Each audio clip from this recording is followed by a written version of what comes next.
Hello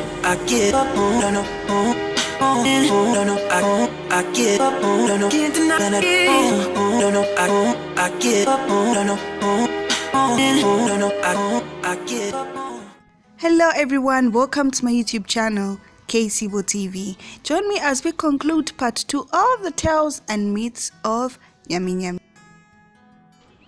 And it was too big for a crocodile, so it looked like it would have been a big serpent. I found out what it was actually. It was a whirlwind. The whirlwind comes from land, hits the water, and then there's no dust but you can see the movement on the water, and when the whirlwind stops, the water is like boiling and then it's finished. There's an assumption that if some people, if you saw it, you became sick. For now, atarabiwa abuelo ali swimming pool yama bwejaga yawa tramba uti aleza omo mumwali wijaniga mugaintu muntu wibali ya moye ino musankwa tinakali kuboneka pe wali kuboneka biwo wajigaintu. Tradition will always be there. People, they don't want to believe in tradition, especially this younger generation. We call it the symbol of the mighty Victoria Falls, the Nyami. As you can see, the way it is like this, it has got the eye and these stripes and these which go like this, the hole here, and we have got the small hole on top here, and we have got also the mouth this side. So we say the eye represents you are lucky to see the falls in your lifetime, because there are so many people around the world who want to see the falls. Unfortunately, they don't make it. And these lines, these are the one which say it symbolizes the falls, especially when you are crossing by the knife bridge there, you are able to feel the water. And these which go like this, these we call them the big whips of Zambezi River. The chiefs are the custodians of the traditions. We don't want the tradition to die. I would like the Nyami art to continue, because we want also the new generation to know about the Nyami and to know how it looked like. And if the new generation knows about this, then the other generation also will be updated with it. Then the story will continue like that. The village here is one of the villages that has a shrine that is related to the main shrine for the Bagande clan. There are two big baobab trees where people used to consult and still consult the rains. And when we are approaching December, before the main ceremony at the chief's palace, that traditionist will come and push the stick into the hole, maybe 3 times, and the sound or the noise that comes from there will tell us whether rains will be good or rains will not be good.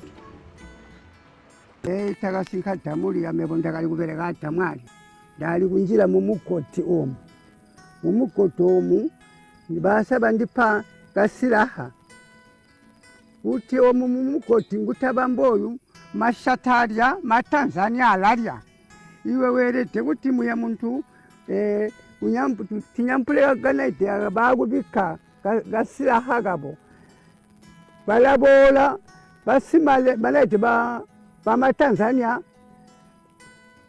Before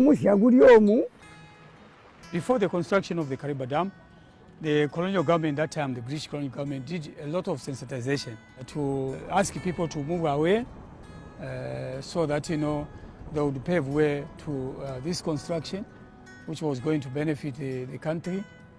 If we did not move away, it means we would have perished.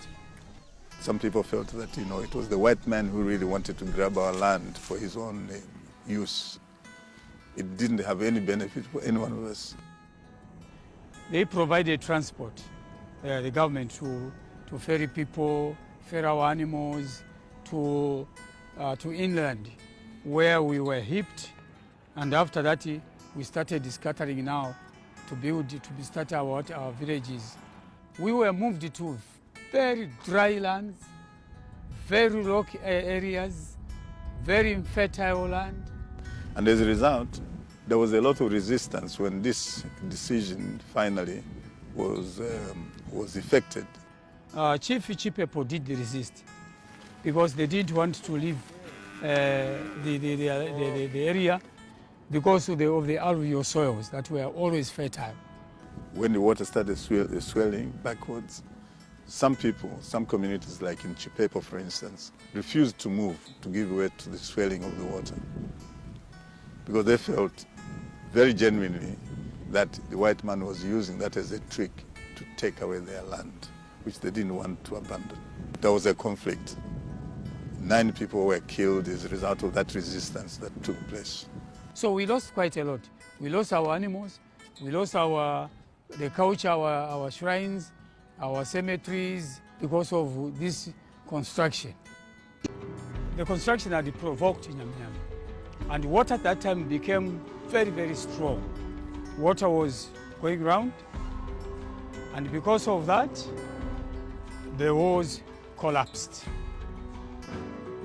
Now, when the walls collapsed, the white consultants or contractors were advised that the site where the bridge was going to be and the dam was going to be was a sacred place where Nyami used to live. The elders were consulted and they were advised that they needed to go to that site again with some material gift to give to Nyami and make an apology that they were not aware this place was a sacred place. And after the elders conducted their rituals, I think a few days passed, it was calm, water went to its normal flowing, and from the second war, there were no such incidences of the wars giving problems here and there, and today we have this beautiful construction.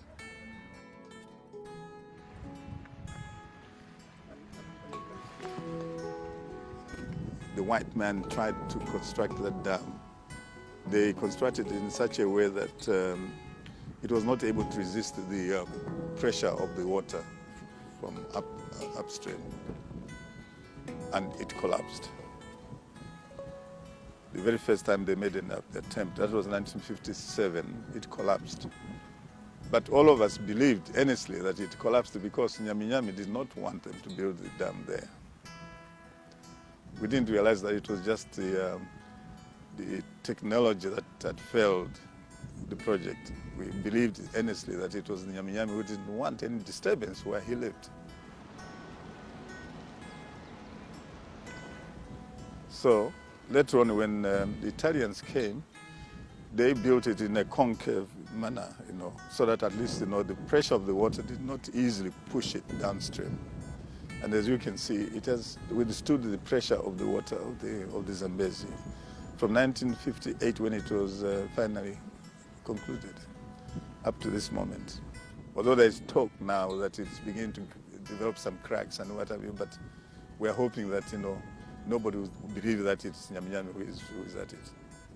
We believe that if something happened to it, it will be just the failure of the technology. During the time of the construction of the dam, the female had gone out down the lower stream to visit other areas that side. The male one was left behind. Up to now, they are still separated. Hence, the problem we have at times, we have a tremor. When they are trying to come and meet each other, then we find that there is a tremor which happens once in a while.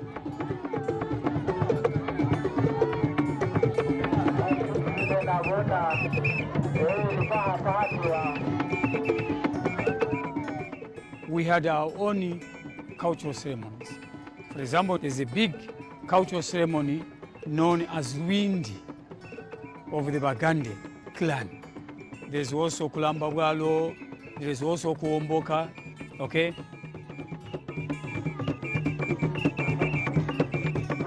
I want to believe that maybe Nyami Nyami was annoyed in a way, hence making that those floods so that the people could perish because they don't believe in him now.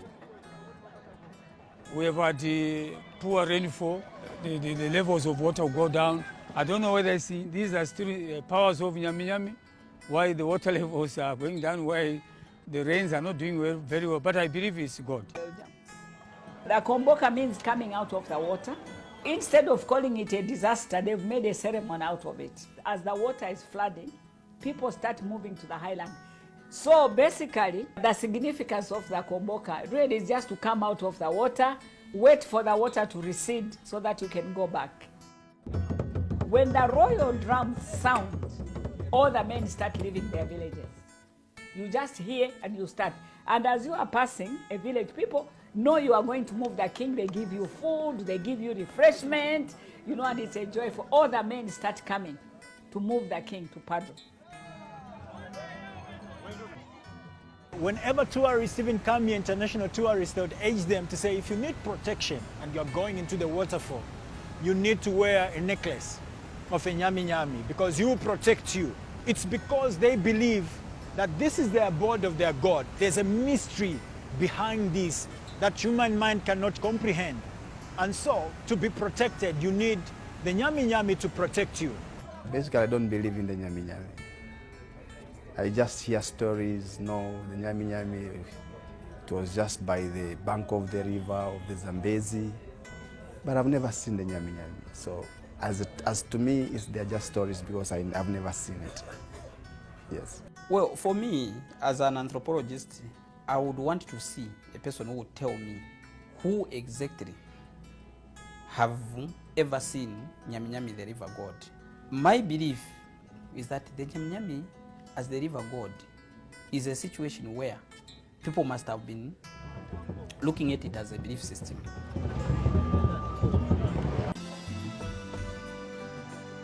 We have never enjoyed the benefits of this lake because we were promised water was going to follow us.